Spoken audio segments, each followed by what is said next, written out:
생명력은 하루하루를 살게 하는 힘이다. 한 시간 한 시간, 아니 한순간 한순간을 살게 하는 힘이다.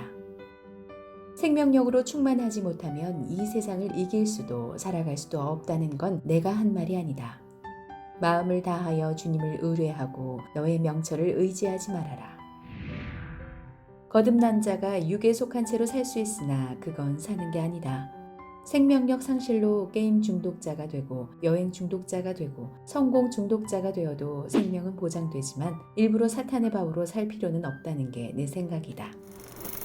욥은 역경의 시간이 지난 후 나는 지난 세월과 하나님이 나를 보호하시던 때가 다시 오기를 원하노라 라고 노래했다.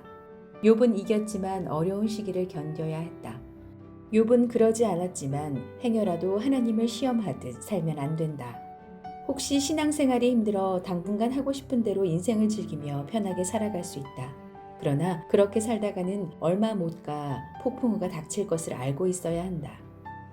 폭풍우 속에서 주님이 말씀하실 것이다. 너는 나의 신부다. 그래서 폭풍우를 보낸다. 주님이 일으키는 폭풍우는 누구도 감당할 수 없다. 인생의 모든 걸 다 날려버린다. 건강도 재산도 명예도 한순간에 날아가 버린다. 정말이다. 못 믿겠으면 성경을 봐라. 얼마나 많이 이런 일이 일어났는지. 생명력은 생명 있는 자가 생명 있는 자처럼 살게 하는 힘이다. 생명 가진 자의 삶은 거룩함이다. 거룩한 백성으로 살아가는 것이다. 거룩하지 않은 세상에서 거룩하게 산다는 건 불가능한 일이다. 거룩하게 살면 손해를 보고 피해를 입어야 하는 세상에서 자발적으로 거룩하게 사는 일은 결코 쉽지 않은 일이다. 그런데 하나님은 우리 보고 그렇게 살라고 하신다. 기록되었으되 내가 거룩하니 너희도 거룩할지어다. 레위기 11장 45절에도 나는 너희 하나님이 되려고 너희를 이집트 땅에서 데리고 나온 주다. 내가 거룩하니 너희도 거룩하게 되어야 한다. 거룩이 뭔가? 구별됨이다. 세상과 완전히 구별됨이다. 가능한가? 불가능하다. 그럼 이 명령을 어떻게 지키란 말인가? 히브리서 2장 11절에 거룩하게 하시는 이와 거룩하게 함을 입은 자들이 다 한 근원에서 난지라. 그러므로 형제라 부르시기를 부끄러워하지 아니하셨다 라고 하신 말씀을 기억해보라. 새 번역으로 보면 거룩하게 하시는 분과 거룩하게 되는 사람들은 모두 한 분이신 아버지께 속합니다. 그러므로 예수께서는 그들을 형제자매라 부르시기를 부끄러워하지 않으셨습니다. 분명하지 않은가? 거룩하게 하시는 분과 거룩하게 되는 사람 모두 한 분이신 하나님께 속한다는 것에 주목해보라. 주님은 우리 보고 거룩하게 살라는 말씀을 수도 없이 하셨다.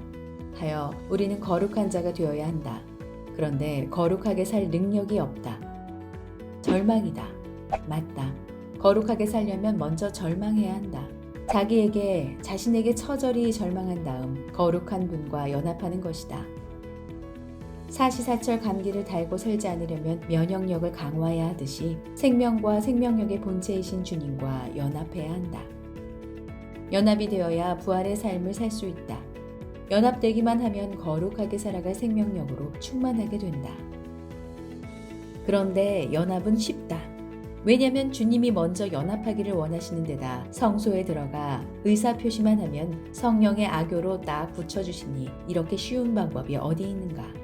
연합은 성소에서 이루어지고 성소는 예배를 통해 들어갈 수 있으니 지성소 예배가 그리스도의 생명력을 보장한다고 말하는 것이다. 골로새서 3장 16절 그리스도의 말씀이 풍부한 생명력으로 여러분 안에 살아있기를 빕니다 라고 한 바울의 말을 기억하자. 주님이 약속하신 풍성한 삶은 말씀이 육신이 되어 우리 가운데 거하신 주님과 연합할 때에만 생명력으로 경험되어진다는 것도 잊지 말자. 단언컨대 예배 외에 다른 방법으로 생명력 얻는 길은 없다. 그래서 예배가 살아야 개인도 살고 교회도 산다고 거듭해서 외치는 것이다. 예배를 통해 생명력 얻은 뒤 교육과 훈련을 통해 통찰력, 분별력, 창의력, 변증력을 강화하는 것. 그것이 우리 낮은 울타리 사역의 핵심이다.